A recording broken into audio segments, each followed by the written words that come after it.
ततला निआरे भाजी होई मनीष जीवन जीव मालिका कथा आज सत होईछि। ग्रीष्मर तापरे जीवन अस्तव्यस्त हेउछि। मालिका वचन होइब सत ग्रीष्मर तापरे जनजीवन होइब नष्ट। दर्शक बंधु आगकू मनीष आहुरी अकथनीय कष्ट जंत्रणा भोगिब जहा अच्युत मालिकारे वर्णित होई सारिछि। आज आपण माने देखुछंती 47 डिग्री उताप ता भी पुणी ओडिशा रे। मालिका बार बार कहूछि ग्रीष्मर उतापरे मनीष छटपट होई जीवन हारिबो जहा आज सत होईछि। एजाए ताती सही न पारी ओडिशा रे 275 लोकंकर मृत्यु होई सारिलानी। मालिका आहुरी कहिछि उताप एते बढ़ी जीव जे माटी तळर जल मध्य उत्तप्त होई जीव आउ सेठी फ्रिज रो पानी मध्य काम देबो नाही।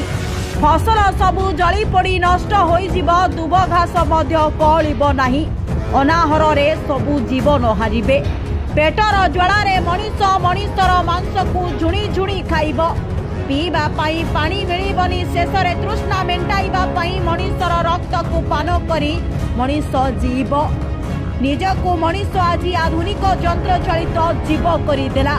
सेही यंत्र आज मनीष को जळै जळै मारुछि। से कथा मध्य मनीष बुझी पारुनी। देखिबे आपण माने केउ भली भाबरे एसी फ्रिज मोबाइल सब ब्लास्ट हेउछि आउ अनेक मनीष प्राण हराउछंती। एबे धीरे धीरे मालिकार सबु बाच सत हेबारे लागिछि।